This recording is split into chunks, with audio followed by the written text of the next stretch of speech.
Ok. Ok.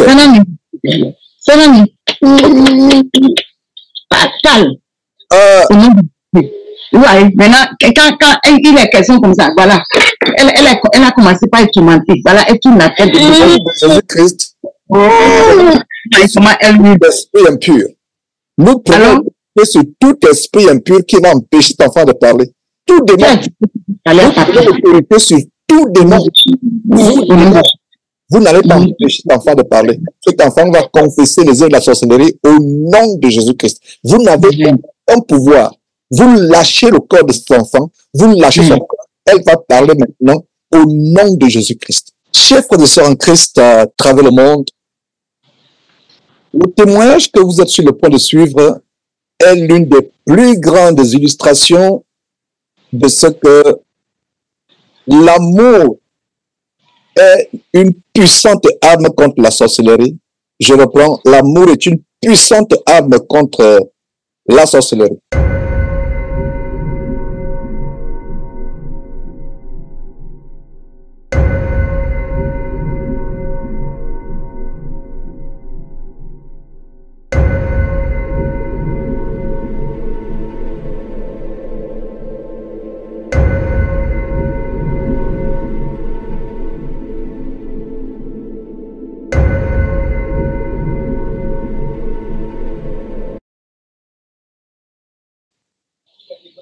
Je vous ai brièvement raconté il y a quelques jours, lors de nos réunions par Zoom, de comment cette famille que vous voyez, ce couple merveilleux de Béninois que vous voyez, et ils sont connectés actuellement depuis le Bénin, comment ce couple a été victime aux pratiques de sorcellerie de cette jeune fille qui est au milieu.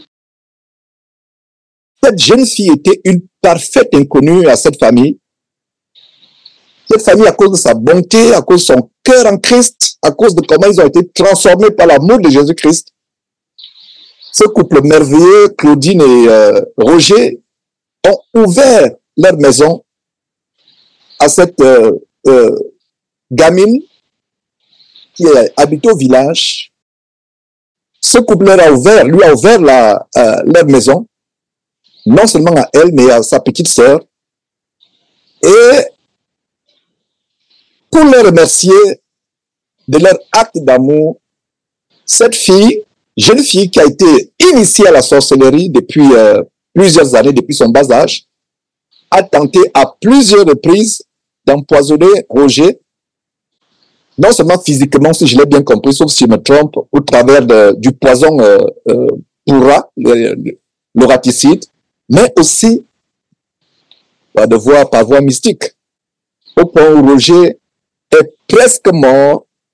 Il est passé par le coma. Dieu a eu pitié de lui. Il est revenu à la vie. Les médecins l'avaient donné pour mort. Dieu l'a puissamment ramené à la vie. Malgré tout ce que cette jeune fille qui est très avancée qui était très avancée dans la sorcellerie, malgré ses apparences d'innocente, le témoignage que vous êtes sur le point de suivre, mes frères et sœurs, pourra vous choquer. Papa Georges. Bonjour. Comment tu t'appelles?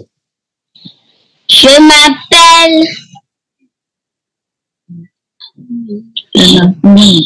m'appelle Marion Senami.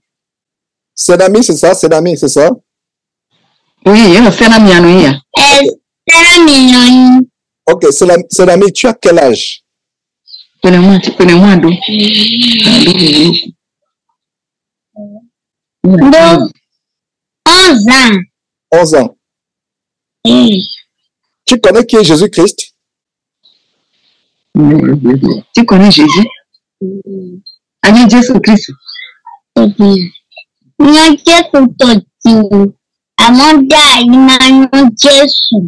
Je connais Jésus maintenant, mais avant je ne le connaissais pas. Pourquoi tu ne connaissais pas Jésus avant? J'étais dans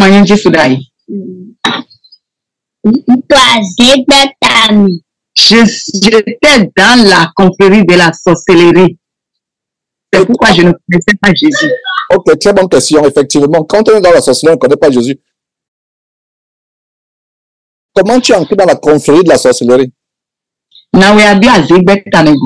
Son père bébé. Depuis mon enfance, quand j'étais bébé.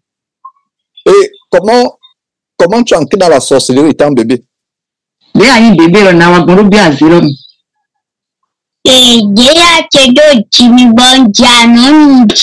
Quand ma mère m'a enfanté et j'allais à au sein et on me nourrissait au sein. Ouais, n'a pas tchadé,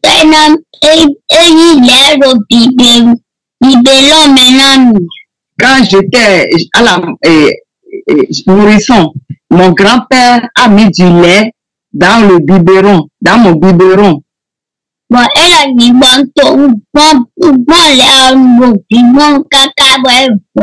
Moi, je ne savais pas, je suçais le lait, le lait jusqu'à ce que le lait soit terminé. Quand le lait est terminé, j'ai tout consommé, c'est fini complètement. La nuit, bon, il est venu. Il a pris mon âme. Mon âme est partie. Je me suis retrouvée à la réunion de la sorcellerie. Quand j'étais partie, elle me disait,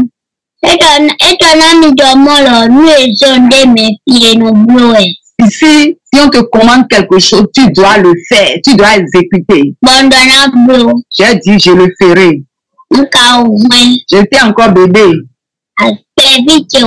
J'étais encore bébé, enfant, petit. Et elle a reçu la sorcellerie. Quand j'ai commencé à aller aux réunions, j'étais encore bébé. J'ai été initié à la sorcellerie. Les nuits, mon être intérieur sort de moi, de mon corps, et s'en va. Quand ça s'en va,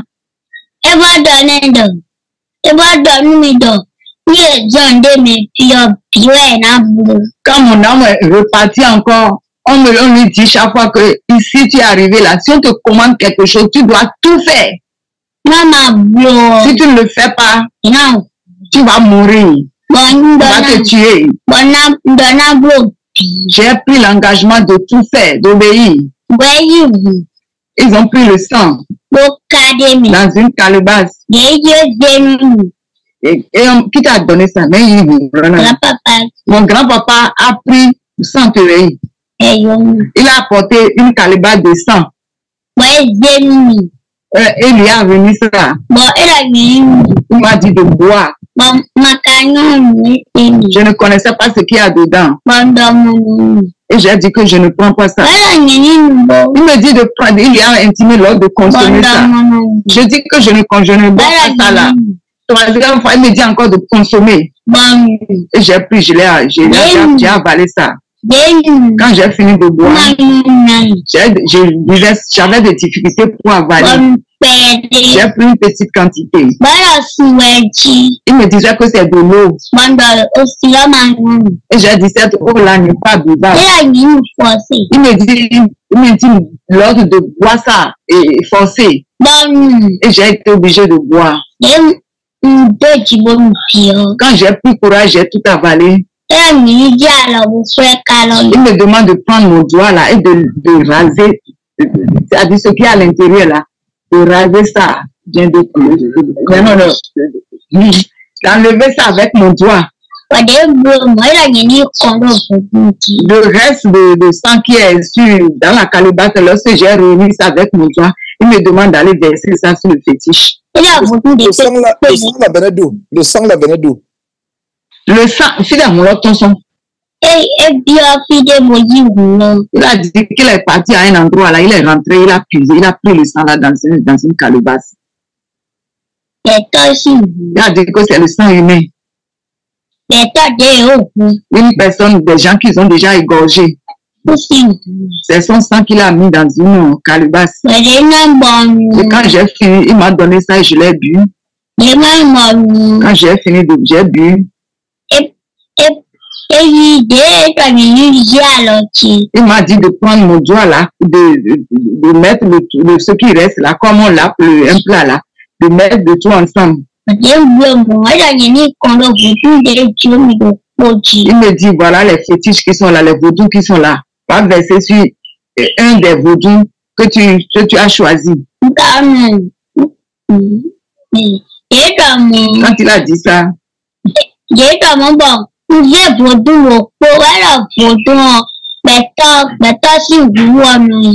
été voir, j'ai été vers un vaudou là et j'ai versé le sang.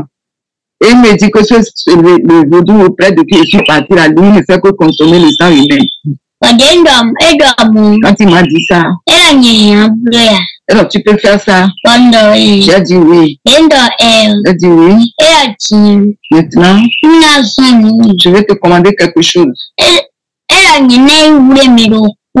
Tu iras attraper une personne parmi mes parents. Et j'ai dit que je ne connaissais pas mes parents. Elle dit, je ne connais encore personne. Elle dit, est-ce que tu peux aller m'attraper une autre personne? Une personne qui est enceinte. Et j'ai été attraper une femme enceinte. Quand je l'ai amenée, il lui a coupé la gorge. Quand il lui a coupé la gorge, il a versé son sang sur le même fétiche. Il dit maintenant tu es apte pour accomplir la mission qu'on va te confier.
Jésus-Christ TV,